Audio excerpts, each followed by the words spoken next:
박근영, 이선영, 사경인, 염승환 투자 마스터들의 세심한 케어로 건강한 투자 습관을 만드세요. 3프로 멤버십 3프로 앱에서 확인하세요.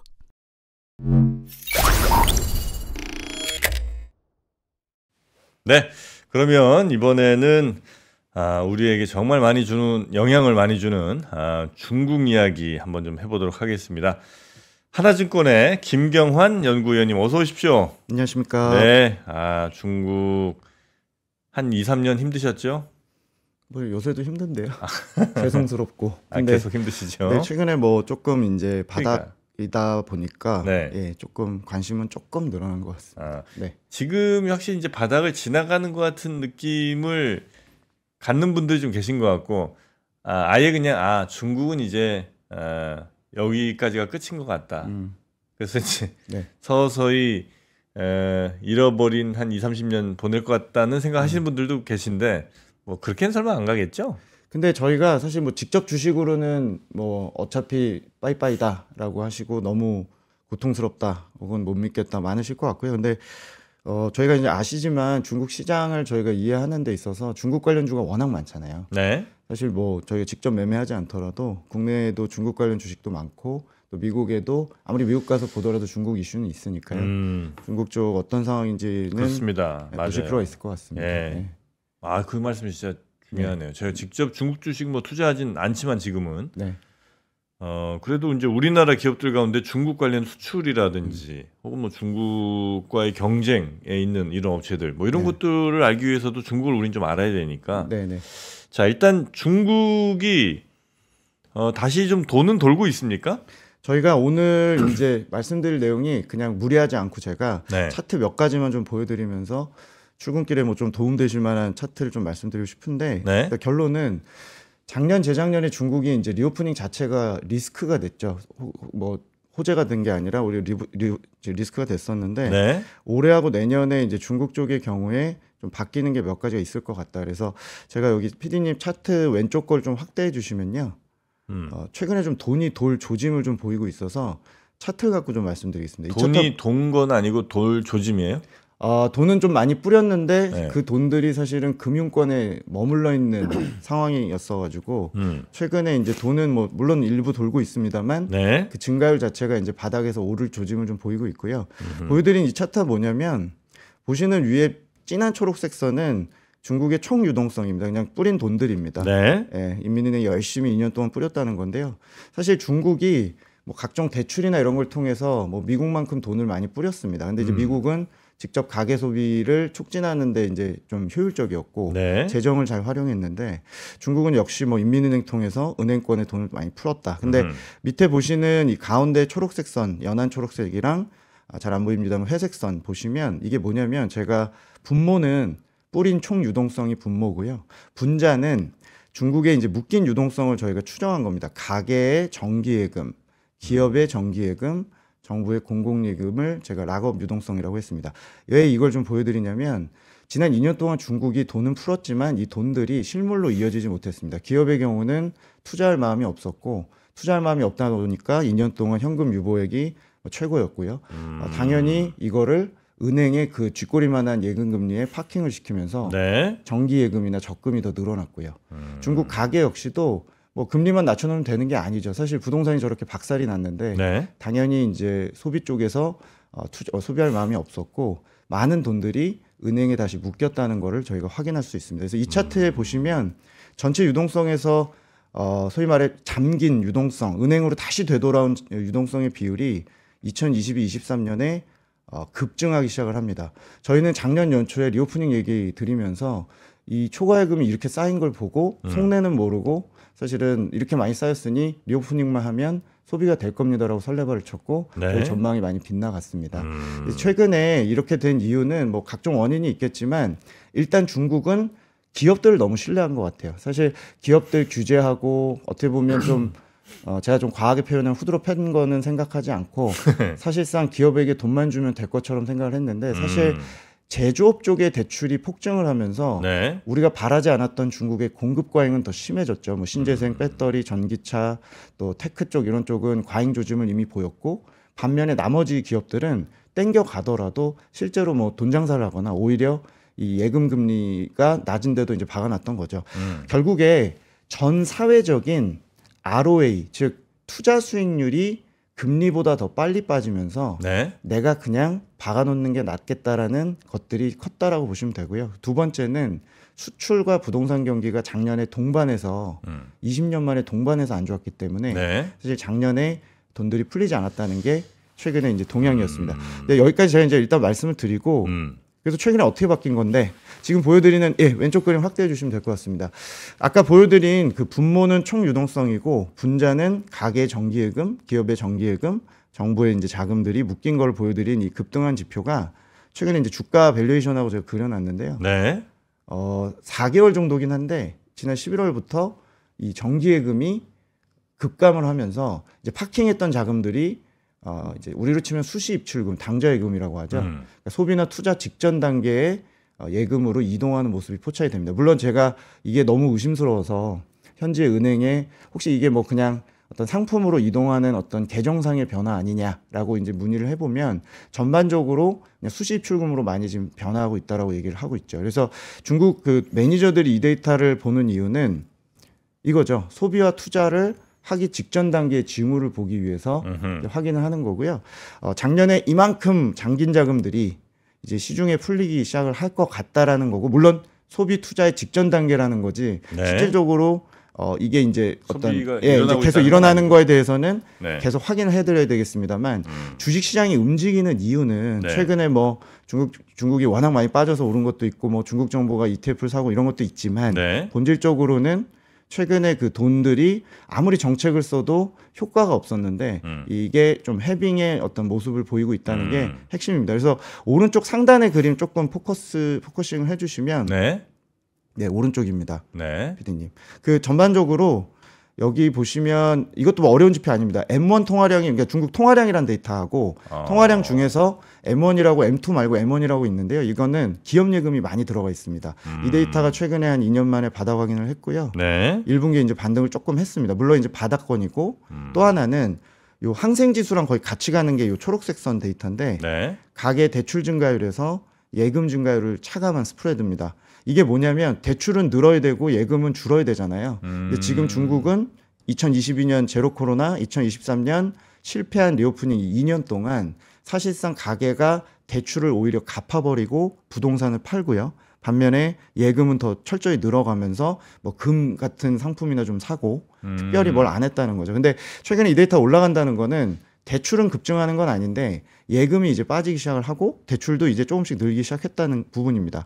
제가 이게 왜 항생지수 같은 지수랑 움직이냐면 국내에서도 중국 소비주 관심이 많으신데 네. 중국의 소비주들이 많이 담겨있는 지수가 가장 아픔을 들인 이 항생지수죠. 항생지수랑 거의 연동이 되는 데이터고요. 그래서 저희의 이제 결론은 일단 지난 2년 동안 중국 정부의 정책은 실패했다. 그 실패한 정책의 이유는 어떻게 보면 전 사회적인 투자 수익률이나 투자 심리를 개선시키지 않은 채로 네. 단지 돈만 풀었고 이 풀린 돈들이 결국에는 잠긴 자금이 돼서 그러니까 예금으로 다시 되돌아왔고 이게 최근에 한 3, 4개월 정도 풀릴 조짐을 보이면서 소비와 투자의 총알로서 굉장히 이제 거의 장전까지 했다라고 보시면 되죠. 그래서 네. 이제 장전을 했고 이게 저희가 보는 올해 그림은 이제 몇 가지 여건이 작년보다 개선이 되면 이제 기업들이나 가게가 소비를 하고 기업을 투자들이 좀 작년보다 개선될 것 같다라는 게 여기까지 이제 제 서론입니다. 네. 근데 그 사람들이 돈을 쓸 거라는 거를 미리 알 수 있는 뭐 지표들이 좀 있을 거 아니에요. 네. 이거 무슨 시그널 요거 나오면 사람들이 돈 쓰더라. 과거 이제 네. 사례들을 보면 네네네. 중국 같은 경우는 뭘 보면 좀 중국 사람들이 이제 돈 쓰겠구나라는 걸 좀 조금 미리 알 수 있습니까 혹시? 사실은 뭐 저희 최근에 중국의 구정 연휴죠. 춘절 연휴. 이번에 청명절 연휴 때 좀 썼어요? 가게들이 여전히 영화, 외식, 여행 이런 건 엄청 쓰고 있죠. 물론 질이 좋진 않아요. 객단가가 옛날같이 막 지출액 자체가 옛날보다는 작지만 어마어마하게 이제 트래픽이 나오고 있고요. 영화, 외식, 서비스 쪽 지출이죠. 네네, 뭐 이렇게 상품 소비는 안 늘고요. 그러니까 재화 소비는 바닥에 있습니다 아직.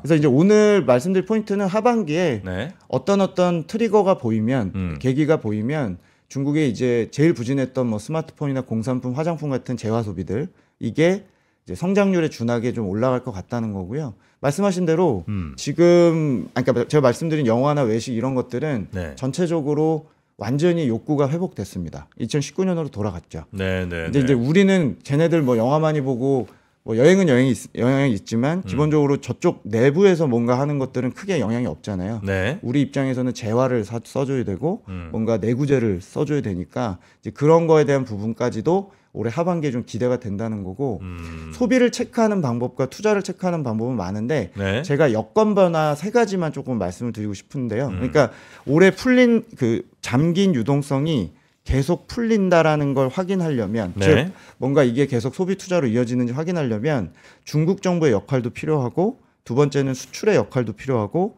세 번째는 역시 부동산이 어느 정도 뭔가 개선이 있어야 됩니다. 그래서 제가 오늘 그 3가지만 조금 말씀을 드리면 일단 첫 번째는 여기 9페이지 잠깐 페이지 제가 띄워놨는데요. 네. 자료는 저희 자료실에 띄워놨으니까 나중에 자세히 확인하시면 될 것 같고 왼쪽에 보시는 건 이제 중국의 재정 적자율입니다. 지난번 나와서도 첫 번째 이제 올해 변화가 믿기 어려우시겠지만 작년 재작년에는 중국 중앙정부가 돈을 쓰지 않았습니다. 그래서 올해 중국 정부가 재정 정책을 쓴다. 그러니까 미국만큼 중국 정부의 정책이 잘 안 먹혔던 이유는 그냥 오로지 인민은행 통해서 대출만 풀어서 문제였는데 이제 드디어 올해는 재정 정책을 좀 쓴다는 게 첫 번째 포인트입니다. 이거는 자료에서 이제 자세히 좀 다뤄놨고요. 작년 재작년은 돈을 안 쓴 거 맞아요?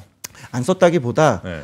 상대적인 건데 2021년 우한 사태 때 직전이나 직후 때 대비해서 3년 동안은 오히려 계속 그 추경을 안 하고 줄이다가 작년 11월부터 이제 추경을 해서 올해 재정 적자의 그 폭이 실질적인 재정 적자, 광의의 재정 적자로 제가 표현 안 했는데 이게 4년 만에 반등을 합니다. 만 3년 만에. 그래서 이게 보통 기업들의 ROE나 ROA 같은 지표랑 연동이 됩니다. 네. 중국은 먼저 중앙정부가 힘을 써야 되고 네. 그다음 국유기업이 움직이고 민영기업은 좀 불쌍하지만 제일 마지막에? 좀 늦게 영향이 주죠. 근데 이게 드디어 움직였기 때문에 올해 전체적으로 중국 실적은 최소한 바닥 확인은 하게 되고요. 네. 2년 만에 이 부분이 바뀌면 이제 기업들이 느끼는 투자 수익률이 바뀌기 때문에 기업들의 돈이 좀 더 풀릴 거라고 생각을 좀 갖고 있고요. 두 번째는 수출 얘기입니다. 네. 최근에 중국 수출 되게 좋습니다. 저희 뭐 중국 매니저들도 한국 수출만 바라보고 있는데 사실은 중국에서 선행지표 2가지가 지금 이미 반등을 했습니다. 하나는 글로벌 제조 PMI 지수가 3개월째 지금 오르고 있고요. 저희가 이거를 선행지표로 좀 많이 보는데 실제로 이게 최근에 50선 이상으로 오른쪽 상단의 그림인데 확장을 시작을 했습니다. 그래서 지금 중국 그 제조업들이 인식하는 수출기업들이 인식하는 수출 주문은 거의 2년 만에 가장 강한 신호를 좀 보이고 있고 가장 덕을 보고 있는 거는 미국 쪽 재고 사이클이 좀 재고 조정이 끝난 부분이나 유럽을 제외한 나머지 지역에서 수요가 바닥 확인을 했고요. 또 하나 이제 왼쪽 그림 조금 확대해 주시면 중국 내부적으로도 선행지표가 있는데 그게 돌았습니다. 이게 뭐냐면 중국이 수입하는 것 중에서 가공무용 수입이 있습니다. 이게 뭐냐면 우리나라나 대만이나 독일, 일본에서 중간재 들여와서 걔네들이 이제 인가공해서 이걸 선진국으로 내보내는 지난 전형적인 20년 동안 중국이 했던 방식의 가공 무역이 제일 이번 사이클에서 부진했거든요. 네. 얘네들이 재고도 제일 많았던 게 이 가공 무역용 제품들이었습니다. 근데 이게 조정이 끝났는지 네. 최근 6개월 동안 이게 반등을 좀 하고 있습니다. 가장 불우하고 어려웠던 수입이 개선을 했기 때문에 결론은 올해 상반기에 중국 수출이 생각보다 단단하고 증가세로 전환이 될 것 같습니다. 참고로 작년에 중국 수출이 수출 가격도 똥값이 됐고 그리고 증가세도 마이너스 5%가 나왔거든요. 근데 올해는 플러스 3에서 5% 정도 증가할 것 같습니다. 이게 뭘 의미를 갖냐면 네. 중국에서 내부적으로 가장 탄력적인 성장 엔진은 부동산이었고 대외에서 가져온 거는 수출이 가장 좋은 성장 엔진이었었는데 네. 드디어 수출이 이제 개선이 된다는 부분이 두 번째 올해 여건 변화라고 보시면 되고요. 그 수출을 하면 어디에서 사는 거예요 주로? 뭐 미국 뭐 이런 데일 거 아니에요? 비중으로 보면 예전에 그 2가지 최고는 유로존이 20%, 유로존, 미국이 이제 20%였는데 지금 미국이 쪼그라들어서 15% 정도 됐고 유로존이 한 17%, 그리고 아세안이 이제 20%, 일본, 한국이 한 7, 8%. 그리고 우리가 좀 간과할 수 있는 게 비미국, 그러니까 약간 중동이나 프론티어 쪽에서 뭐 아프리카, 예. 러시아 이런 쪽도 전체 합치면 괜찮아요? 비중이 15% 넘습니다. 그러니까 중국은 네. 수출 경쟁력이 결국에 아까 제가 똥값이라고 좀 속된 말로 표현했지만 네. 가격을 후려쳐서 물량을 만들고 있거든요. 작년에도 중국의 수출 물량 증가율은 2자릿수가 나왔고요. 네. 수출 가격이 급락해서 이제 문제인 겁니다. 제가 아까 왜 중국을 굳이 봐야 되냐 중에서 네. 중국 애들이 저렇게 가격을 다 죽이겠다고 가격 전쟁을 하기 시작을 하면 네. 전기차 배터리도 지금 느끼고 계시지만 네. 쟤네들 진짜 무섭게 그냥 가격을 후려치거든요. 그래서 네. 그러니까 우리나라가 결국에 중국을 피해도 다른 시장에서 얘네들이 수출을 하고 있기 때문에 경쟁이 가격 쪽에서 발생할 수밖에 없죠. 그래서 어쨌건 지금 중국은 전반적으로 이제 MS를 놓지 않고 있고 이제 단지 수출 물량이나 미국 쪽의 수입이 중요했는데 의외로 중국 수출 좋다. 중국 수출이 좋아지면 전체적으로 중국의 물가나 이런 것들이 올해 좀 안정이 될 수 있고 당연히 우리나라 테크라든지 대중 수출 관련주들도 전반적으로 좀 안정될 수 있고요. 마지막 세 번째 올해 네. 여건 변화입니다. 즉 동결된 자금이 계속 해빙이 일어날 수 있는, 그러니까 풀릴 수 있는 여건 세 번째는 이건 논쟁거리가 있습니다. 현지에서도 이거 시청을 하시고 있기 때문에 사실 중국 현지에서도 지금 중국 부동산 상황은 네. 심각하게 나쁩니다.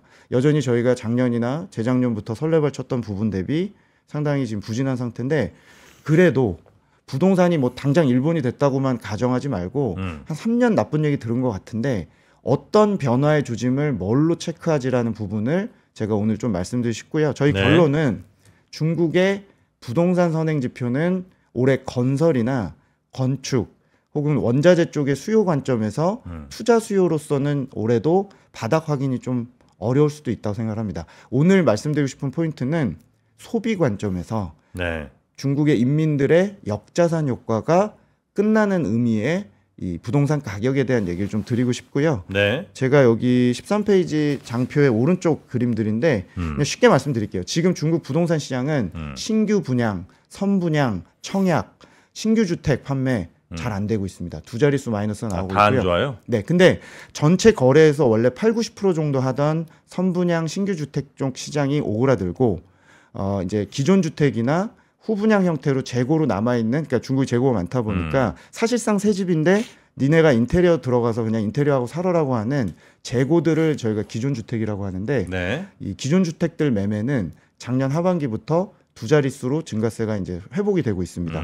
제가 이제 정리를 좀 하면 네. 중국이 신규 분양 시장이 당연히 좋아져야 우리 그 헝다나 뭐 컨트리가든 같은 건설 시행사 디벨로퍼들이 살아나는데 얘네들의 경우는 지금 신규 분양이 안 좋은 이유가 사실 첫 번째가 건설사가 망하니까 일단 청약 받을 생각이 없는 거죠. 중도금 네. 떼이고 문제가 생기니까. 그리고 두 번째는 할인 분양을 못 한다. 그러니까 한마디로 신규 분양을 지방 정부가 무식하게 시장 기능을 왜곡시킬 만큼 억제시키다 보니 이제 신규 분양 시장은 여전히 지금 차갑고요. 반면에 제가 보여드린 아까 장표 다시 띄워주시면 네. 기존 주택 매매는 굉장히 지금 활발하게 일어나고 있는데 이 기존 주택 가격을 중국의 부동산 바닥 신호로 인식하셔도 전 된다고 생각합니다. 전체 거래에 이제 50%까지 기존 주택이 생겼고요. 그러니까 네. P2P로 인민들 그냥 매매하는 거 포함 이제 남아 있는 후분양으로 팔리지 않은 재고들을 같이 이제 쳐서 가격이 고점 대비 지금 한 25%에서 30% 정도 빠진 것 같습니다. 물론 이제 대도시, 우리로 치면 수도권 기준이고요.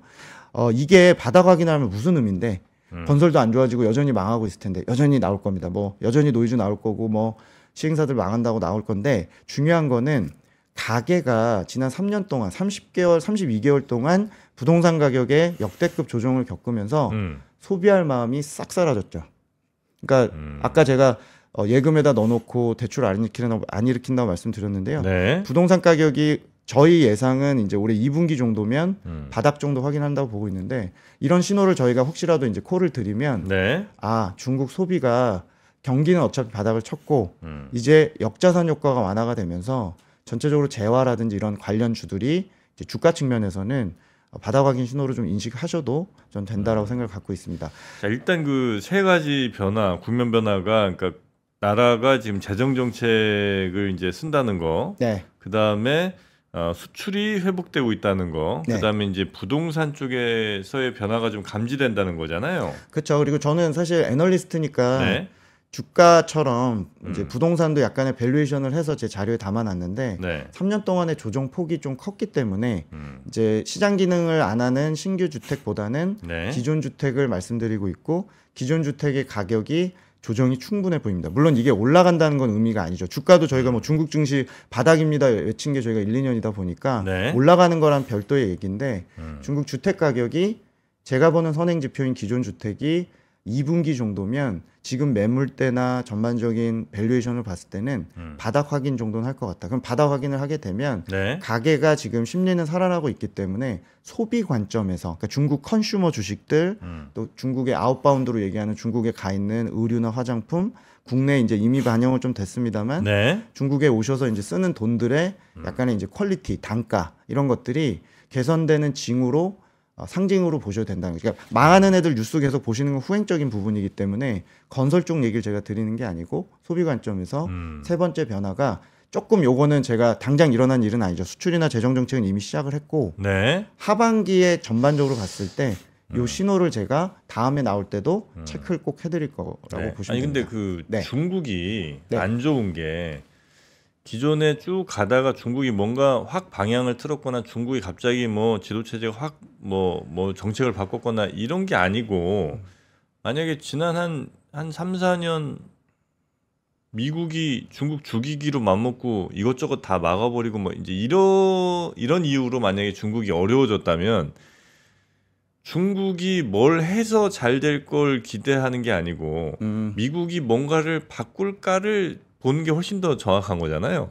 근데 지금 네. 이제 중국이 만약에 한 2, 3년 지난 2, 3년 거의 뭐 죽어라 하는 이유가 중국이 진짜 그냥 내부적으로 뭘 막 잘못했고 뭔가 내부적인 뭐가 이게 발생해 갖고 그래서 이제 중국이 지금 이 상황을 겪고 있는 건가 아니면 미국이 그냥 아예 뭐 어떻게든 그냥 중국 갈 길들을 다 막아버리니까 어쩔 수 없이 중국이 지금 헥헥거리고 있는 거면 그러면 중국이 지금 뭔가 내부적으로 변화를 이끌어내려고 해도 안 될 거 아닙니까? 뭐 굉장히 회의론으로 보시면은 뭐 주가라는 것도 보면 반영을 그렇게 했다고 저는 생각을 하는데 네. 일단 저는 지난 한 4년이죠. 그러니까 팬데믹 이후로 보면 네. 중국도 내부적으로 너무 못했다는 거죠. 아 그래요? 네. 그러니까 대외적인 요인이나 여건 변화, 또 디리스킹, 미중 관계 둘의 관계는 사실상 루비콘강을 건너갔죠. 정치나 이념적으로도 그렇고 어디든 지금 뭐 소위 말해 진짜 멸공하는 부분인데 사실은 중국의 자체적으로도 문제가 두 가지가 있었죠. 하나는 정책의 실효성이 떨어졌고 두 번째는 중국에 대해서 어떻게 평가할지 모르겠지만 중국은 좀 이를 악물고 부동산을 탈부동산을 하고 제조업으로 시프트를 하려고 하고 있죠. 좋게 말씀드리면 네. 지금 부동산 리스크만 보시니까 그런데 리스크를 발발시킨 상황이 인구 관점에서 어차피 쟤네 늙어가니까 일본이나 한국처럼 가계부채 늘고 저렇게 될 거야도 되지만 실제 내부적으로 공급자 버블을 이제 꺼트리기 위해서 7, 8년 동안 조지듯이 이제 규제를 하고 있죠. 근데 이게 어차피 지속 불가능한 모델이라고 생각한 것도 있지만 네. 대한민국이나 독일처럼 이제 뭔가 제조업 강국이 되고 싶은 마음을 4년 전부터 품고 탈부동산에서 제조업으로 이제 고도화시키겠다는 전략을 하필이면 또 동시에 취한 거죠. 그 상황에 제로 코로나까지 힘들게 가다 보니 일종의 이제 지구전처럼 굉장히 대장정이 돼가고 있는 거죠. 그러니까 이거를 지금 현재 현황으로 볼 때는 미국도 대외에서 옥죄고 있고 내부적으로 저렇게 안 되는 구조조정을 하고 있기 때문에 어려운 거라고 한다면 실제 주가가 2년 동안 제조업이든 내수든 소비든 다 안 좋았기 때문에 이제 그런 부분은 충분히 걱정하시는 게 타당하다고 생각합니다. 제가 올해와 내년이 달라진다는 건 미국이 달라진다는 게 아니고요. 미국 포함한 글로벌 수출 경기라는 게 재고 사이클이라는 건 있기 마련이고 아무리 중국 제품을 받지 않는다 해도 그건 불가능합니다.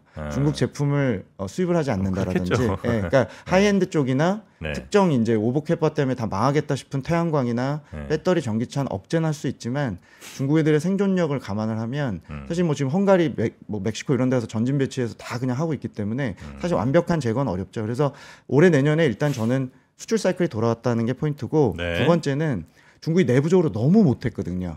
정책 자체를. 그래서 정책의 그 어떤 개선들이나 내수가 알아서 이제 기다렸더니 이제 도는 부분들을 말씀드린 거니까 저희는 전반적인 중국 주식이 다 된다. 중국이 뭐 미국이 늘렸던 그런 것들은 아니고요.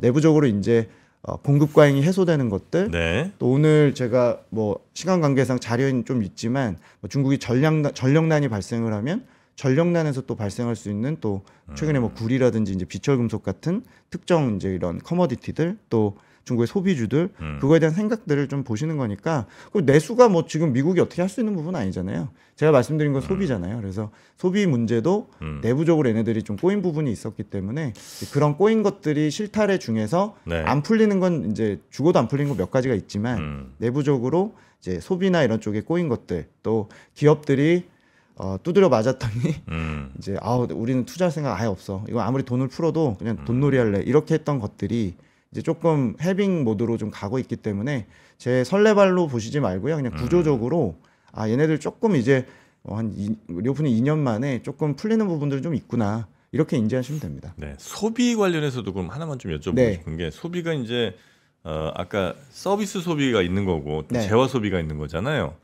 중국은 이제 그 재화 소비가 전 세계적으로 많이 늘어나야 사실은 이제 세계 공장으로서 굉장히 이제 좋아지는 네. 상황일 텐데 네. 뭐 중국도 뭐 비슷한 것 같고 미국도 특히 더 그런 것 같은데 이제 아주 돈 많은 뭐 리치들이야 이제 재화도 뭐 많이 쓰고 그다음에 서비스도 뭐 최고의 서비스를 막 누리면서 돈 펑펑 쓰겠죠. 근데 그게 아닌 경우에는 서비스 소비 쪽으로는 물가도 이제 워낙 많이 올랐으니까 어쩔 수 없이 이제 하고 그러다 보니까 재화 소비할 돈들이 좀 많이 없고 혹은 가치를 둘 때 예전에는 물건 사서 소유하는 것에 굉장히 가치를 둬서 그걸 이제 좀 돈을 많이 그쪽으로 썼다면 이제는 뭐 여행이 됐든 경험이 됐든 하여튼 그쪽 체험 뭐 이런 쪽으로 이제 돈 쓰는 거를 더 가치 있는 것이라고 생각을 해서 서비스 쪽으로는 사람들이 많이 쓰는데 그러니까 예를 들어 100만 원 버는데 그중에 예전에는 한 30만 서비스 쓰고 한 70을 물건 사는 데 썼다면 이제는 소비 패턴이 바뀌는 거예요. 예, 그런 패턴이 완전히 이제 바뀐 게 글로벌하게 비슷하다면 그러면 중국이 앞으로 이 공장으로서의 더 큰 가치를 누리거나 이럴 가능성은 이제 트렌드적으로 낮아진 거 아니냐는 거죠. 굉장히 날카로운 질문이시고요. 아유, 고맙습니다. 네. 뭐 안 들으신 줄 알았는데. 예. 근데 네. 중국만 제가 말씀드리면 네. 중국도 이번에 리오프닝 하면서 네. 소비 패턴이 바뀐 것도 있어요. 그러니까 중국 경기 안 좋아서 얘네들 와서 면세나 옛날에 화장품 사는 거 옛날 같지 않다는 게 네. 사실은 뭐 주머니가 얇아진 것도 있지만 실제 지적하신 대로 얘네들이 생각하는 이제 소비 패턴이 이제는 자기 물질적인 부분보다는 좀 정신적인 거나 컨텐츠나 또 서비스 쪽의 지출. 그러니까 내가 바람 쐬고 어쨌건 그 가족 간에 이제 개인 여행을 다니고 네. 이런 쪽에 이제 가치가 좀 바뀌면서 네네. 소득이 이제 올해 기준 12,000불 정도 되니까 얘네들도 이제는 조금 남들보다 압축 성장하고 이제 소비 패턴이 옛날에는 그냥 명품 쫙 긁어서 그냥 막 떼거지로 사가고 이랬다면 지금은 네. 이제 그런 쪽에 물질에서 좀 변화한 것도 많습니다. 그래서 현지 소비 애널들이 두 가지 정도 트렌드 변화가 세 가지네요. 하나는 가성비고 중국이 두 번째 변화가 이제 중국의 3, 4, 5, 6선 도시 옛날 같았으면 거의 우리 지금 군급이나 도에서 작은 도시급 도시들이 실제로 이제 소비 패턴이 그쪽으로도 확산되는 게 두 번째, 세 번째가 서비스형 소비에 이제 지출들이 늘어났다 이렇게 보실 수 있죠. 그래서 아마 재화 소비는 과거와 같은 9에서 10% 혹은 성장률이 5%라면 5%보다 2배씩 나왔던 이런 성장은 못합니다. 부동산도 역시 역할을 할 것 같고요. 근데 제가 말씀드린 포인트는 이제 재화 쪽에서는 작년, 재작년이 2, 3%밖에 성장을 못했기 때문에 올해와 내년에 중국의 재화 소비는 전체 전기차, 스마트폰 이런 거 다 합쳐서요. 공산품 소비가 저희 예측은 성장률이 올해 5%인데 네. 그 정도에 준하는 그러니까 2%대에서 4, 5%대 정도로 이제 올라오는 거니까 거기서 좀 더 엣지를 낼 수 있는 기업들 뭐 나이키든 뭐든 특정 이제 브랜드들은 좀 더 보시면 되는 거고요. 그 정도까지 더 나빠지지는 않는다라는 게 이제 포인트. 그리고 두 번째는 네. 중국이 그래서 사활을 걸고 지금 가격을 다운시키고 있고 네. 국내에도 뭐 알리니, 태문이 들어와 있고 현지에서도 지금 다 미국에서 그러지 않습니까? 그래서 사실은 제가 제일 걱정하는 거는 우리나라, 대만, 독일 같은 중간에 껴있는 제조업 국가들이 제일 문제 같아요. 중국에도 절대 포기 안 합니다. 지금 제조업 쪽 공급망 쪽이나 이런 쪽에 거의 광기를 가지고 투자를 하고 있고 네네. 이게 올해 내년에 공급 과잉이 제가 좀 완화된다고 말씀드리는 거지 제조업에 너무 진심이죠. SCM 구축에. 그러면 얘네들 다 수입 안 하고 옛날같이 재화 소비 안 하면 얘네들 이거 다 만든 거 설비 투자 어쩔 거냐? 어쩔 수 없죠. 지금 기존 거 다시 고도화시키고 가격 계속 다운시킨 채로 시장 다 먹겠다. 그렇게 갈 겁니다. 네. 누가 더 오래 버틸지는 모르겠습니다만 중국도 생각보다 이런 쪽에서는 뭐랄까요? 또 괜히 이런 데는 단결이 잘 돼서 또 워낙 쏠리는데 진심이다 보니까 사실 이제 중소 영세 제조 기업들 동아시아에서 이런 기업들이 상당히 어려워질 걸로 저는 생각을 하고 다 같이 어려워지는 걸 제일 걱정하죠. ROE가 떨어지고 다 같이 수익성 악화되는 거기 때문에 사실 중국 의존도가 높으면 높을수록 중국은 계속 원재료 다운시키고 계속 석탄 떼면서 버틸 거라는 부분이 좀 보여져서 네, 큰 틀에서 동의합니다. 중국의 세계 공정 역할 입지는 옛날 같진 않다. 재화 소비도 분명히 영향을 주지만 경쟁 수출국들 중에서 누가 더 버틸지는 국가 차원에서 보면 사실은 그거는 좀 논쟁거리가 있다 이렇게 생각을 합니다. 자, 이제 어느 업종, 어느 섹터가 조금 더 그래도 괜찮을 거라고 그럼 보시는지 이제 우리가 투자를 좀 하려면 골라야 되잖아요. 네, 저희가 아침 시간이니까 이제 국내 위주로 좀 말씀을 드리면 옛날같이 중국 수혜주가 옛날같이 뭐 많지는 않죠. 근데 일단 올해 상반기는 전반적으로 제가 중국에 돈이 풀리고 정책 효과가 제고가 되고 또 수출이 좀 좋아지고 재정이 활용이 되면서 중국 경기 관련주 보편적으로는 시장만큼 따라가거나 그러니까 작년 재작년은 중국이 그냥 리스크로 인식이 됐고 중국 관련 주들이 다 안 됐잖아요. 이제 전반적으로 중국 관련주 투자 심리가 계속 개선이 되고 근거가 없지 않다. 첫 번째가 그거고요. 두 번째는 소비주는 당장 제가 2분기라고 말씀드리긴 좀 어려운데 다음 차례일지 다다음 차례일지 모르겠습니다만 두세 달 안에 중국 소비 관련된 주택가격 저점 신호나 물가라든지 이런 것들이 이제 2분기에 저희가 계속 우상향으로 보고 있기 때문에 중국 관련된 아웃바운드죠. 그러니까 우리나라 기업 중에 현지 나가 있는 의류 쪽이나 뭐 예를 들면 뭐 제 특정 종목이나 이런 걸 커버하진 않습니다만 중국 관련돼서 아웃바운드나 ODM 쪽에서 하는 기업들은 뭐 일부 이미 주가 좀 반영된 애들도 있지만 화장품이나 이런 스마트폰 관련된 것들은 아웃바운드 중국 시장 내 진출한 기업들 위주로는 조금 트리거가 될 것 같고요. 그리고 제가 오늘 그냥 짧게 말씀드리면 중국 관련 비철금속 가격은 계속 강세일 것 같아요. 최근에 중국의 철강 가격은 빠지지만 구리 가격은 뭐 이례적으로 계속 좋은데 이거는 뭐 공급 쪽 요인도 있고 중국이 제조업하고 수출이 좋아서 그러니까 철강은 중국의 투자 경기랑 관련이 있는데 이건 올해 중국이 인프라 투자가 늦어지다 보니까 철강은 더 빠졌고 철광석 BDI 다 안 좋고 반면에 구리라든지 최근에 뭐 은이나 납이나 뭐 비철금속 가격이 중국에서 되게 좋은데 이렇게 보시면 돼요. 2분기에 중국이 자발적으로 공급 제한하는 이슈가 그쪽 섹터에서 많이 생길 겁니다. 철강도 마찬가지일 거고 화학이나 비철 쪽에서 상당히 좀 제한 이슈가 좀 분명히 있을 거고요. 공급을 제한한다고요? 네, 생산 제한이죠. 그러니까 노후 설비 교체라든지 환경 규제 이슈라든지 이미 12월 경제공작회의 때 올해는 뭐 앨런이 와서 뭐라고 하는 그 공급 과잉 말고 우리의 마이웨이 측면에서의 공급 과잉을 정부가 인지하고 있다라고 얘기했기 때문에 제가 볼 때 패턴상 2Q, 3Q에 이제 사실 뭐 배터리나 이런 걸 사실은 제한해 주면 좋겠지만 그건 아니고 전반적인 제조업에 대해서 비철금속 에너지 쪽을 좀 제한할 수 있다. 그래서 중국의 구리 가격이나 혹은 이제 늦었지만 이제 바닥에 있는 철강 가격 이런 것들이 전반적으로 좀 수요 때문에 움직이는 게 아니고 공급 쪽에서 움직일 수 있고요. 2분기는 정부가 자발적으로 좀 제한할 거고 3분기에는 전력난을 예상을 저희가 하고 있습니다. 중국은 지금 뭐 몇 년째 계속 전력난 얘기가 나오는데 얘네들이 최근에 일반적인 산업 생산 속도 대비 물량을 너무 키우고 가격을 이제 다운시켰다고 말씀드렸잖아요. 물량은 전기를 어마어마하게 씁니다.